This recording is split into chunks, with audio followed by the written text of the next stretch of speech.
আমরা চাই আমাদের ছেলে মেয়েগুলো এক একটা, আমি যেরকম একটা টাকার মেশিন হয়েছি সেও একটা টাকার মেশিন হোক।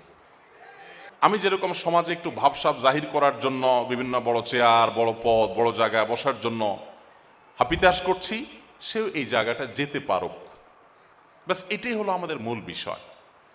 আমরা সমাজে একজন সৎ, নীতিবান, আদর্শ, ভালো মানুষ, তার অর্থনৈতিক অবস্থা খুবই খারাপ, সামাজিক অবস্থান খুবই দুর্বল, এরকম কোনো মানুষকে আমাদের সন্তানদের কাছে আদর্শ হিসেবে পেশ করি না। আমরা আমাদের সন্তানদের কম্পেয়ার করি, অমুকের ছেলে অমুক রেজাল্ট করেছে, তুমি কি করেছো? অমুকের ছেলে তমুক চাকরি পেয়েছে, তুমি কি করেছো? অমুকের ছেলে তমুক পজিশনে গিয়েছে, তুমি কি করেছো? আমাদের সন্তানদের আমরা এভাবে গড়ে তুলতে চাই। কজন অভিভাবক আছেন যিনি আপনার এলাকায় সবচেয়ে নীতিবান, সবচেয়ে আদর্শবান, সবচেয়ে আল্লাহভীরু, সবচেয়ে ভালো মানুষ, সে মানুষটাকে আদর্শ বানিয়ে সন্তানকে বলেন তুমি তার মতো হও, অমুকের ছেলেটা তো ফজর নামাজ জামাতের সাথে পড়ে,